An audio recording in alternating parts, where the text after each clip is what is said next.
I brought my experiences as an urban planner with me. So I'm working as a consultant, as a researcher, both with my own practice, at the university.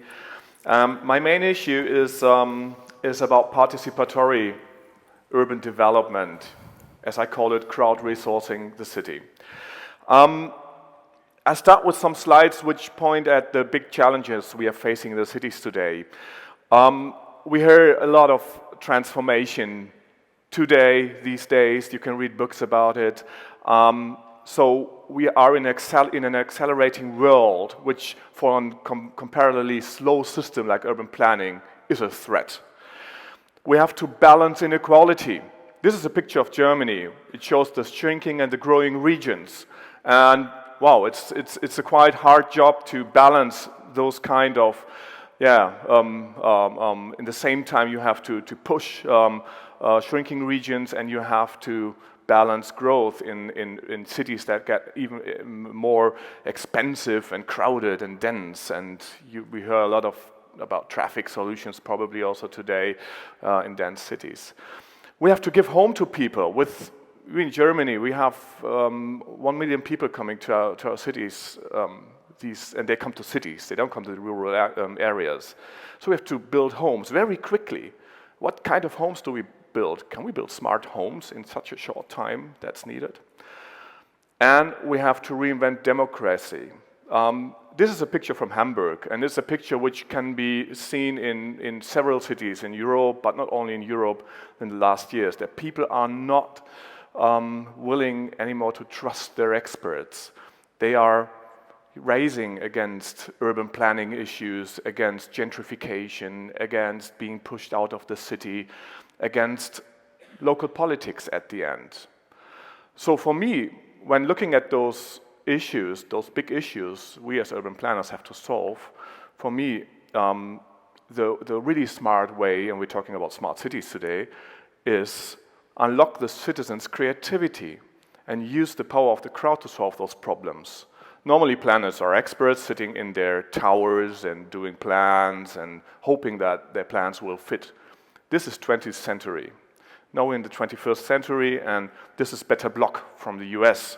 It's a grassroots movement that pimps the street in a neighborhood, in a rundown neighborhood. And they started as a guerrilla action, and now the city officials in the US call them, invite them to pimp their rundown streets.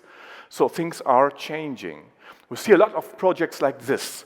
This is Gerolds Garden in Zurich. It's home to Freitag. Anybody who knows those truck bags made by truck things. It's a very interesting design company. They were the first to come into this plot, and then other design firms followed. It was an abandoned plot owned by an insurance company, but they allowed them there, and the city said, okay, we will not push them out. And now this has become one of the most vibrant inside spots of Zurich. People from New York come there to see Gerolds Garden, and it's a totally different kind of urban development. People could do things there they wanted. It's about enabling the self-made city. This is also a crowdsourced building. It's built by 200 people. It's designed by 200 people. It's the Kalkbreite in Zurich. It's a co-op building, they call it. So people hired some architects, some expert, and built the building they wanted, and not the building they were given. And we see a lot of those projects raising in the cities. At the end, it's about trusting the wisdoms of the citizens, but because we have to say it's about power. It's about giving away power from the representative system to, I would say, crowd or basic democratic system. This is New York. They started very early bringing in the crowd into their urban action plans, like the sustainability plan some years ago. They asked the whole public what should change in the city. So for me, this is a good example how governments should work with the people. And for me, this kind of change, of shift, that the people don't wait anymore, is very inspiring as an urban planner. So I started to create my own research lab to explore these fields. It's called Nexthamburg. It's based in Hamburg, obviously, and I call it a citizens think tank. And I want to give you some experience about how we made crowdsourcing the city together with some people. We gave us simple objectives. We want to create an alternative future agenda. We want to be a citizens project incubator, and we want to influence or give the people the possibility to influence politics. So being like a platform for the crowd knowledge. This is a very simple open innovation model, so people can bring in ideas. We together with them, we bind them together to to a citizen's vision, and from that our projects will fall out. We are now on the stage that we start to work on projects. Every crowdsourcing needs a clear promise. This is for every participatory work. What is going to happen when I'm going to participate? Is the product be on stage, or is it only simply collecting ideas and no one knows what's happening? And we say every idea is discussed seriously, and this is very new for urban development, because normally when people come to a participatory event, they are immediately told, oh, we have discussed this 1,000 times, or this cannot be done technically or financially. So we say we discuss every idea seriously, and we look what we can do. The community decides on what's first and what's behind. And we create, of course, public attention with our means, because we are an independent think tank partnering with the city, but still independent, not commissioned by the politics. And we cannot promise realization. Talking about crowdsourcing and the promise, it's also very important to promise what you cannot do, so that people won't get disappointed. We have a variety of formats. I'm not going to name them all, but you can see that we have non-line and online formats. And of course, the internet for us, as in every crowdsourcing action, is the hub. So people can bring in ideas, and we collected thousands of ideas there. But real things happen face-to-face when we do sessions, when we work deeper on topics.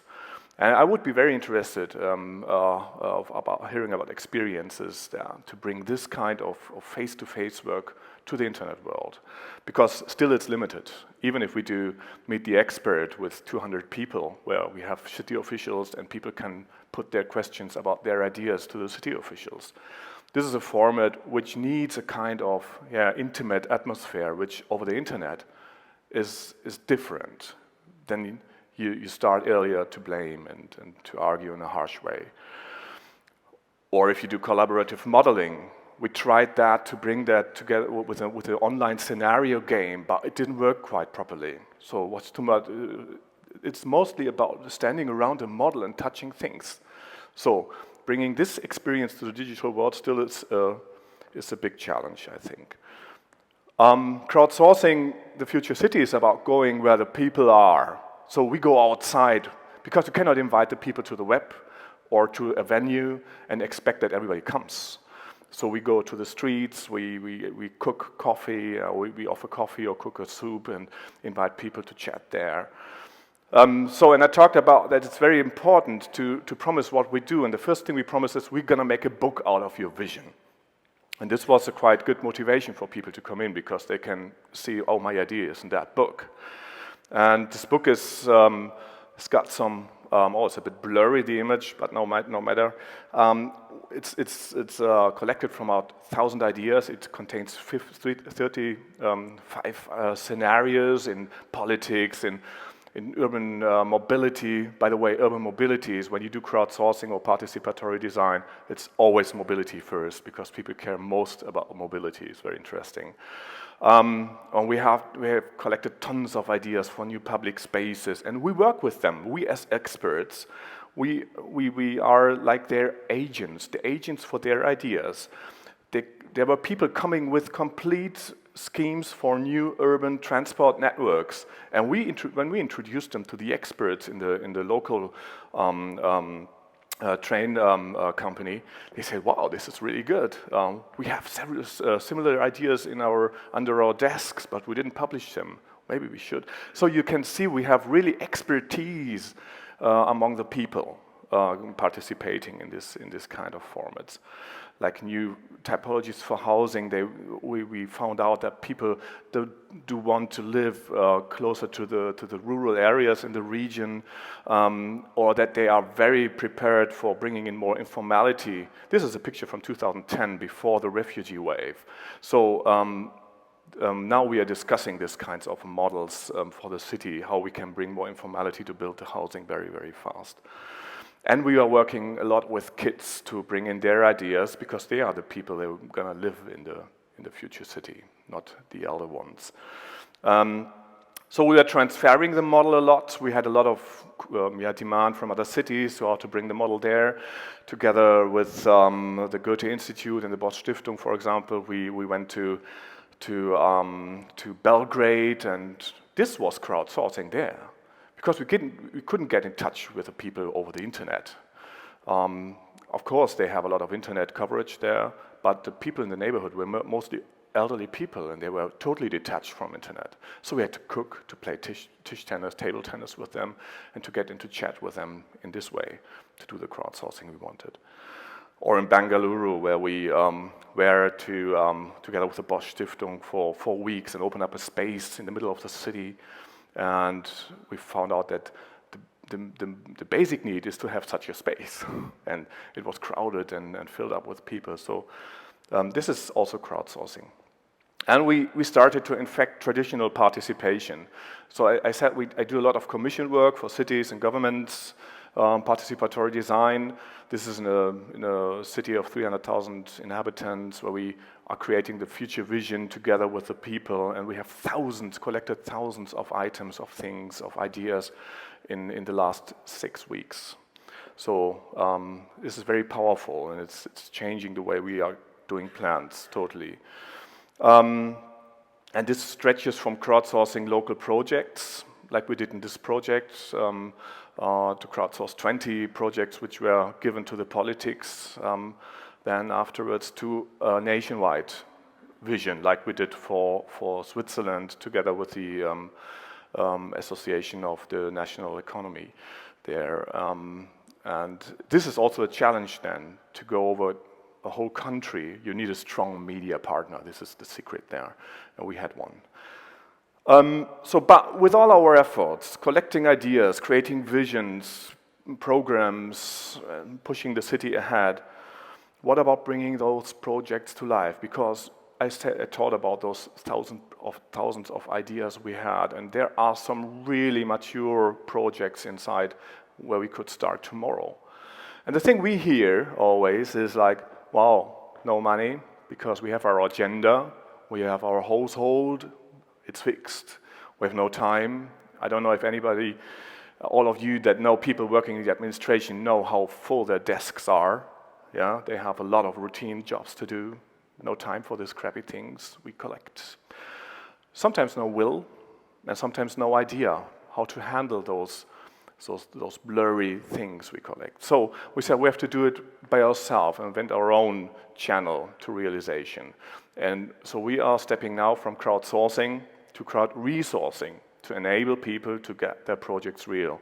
And we started already this year, and the idea was to jump on this trend that we see a lot of projects which go from idea to action now, like this bridge in Amsterdam. Is anybody here from Rotterdam? Is anybody here from Rotterdam?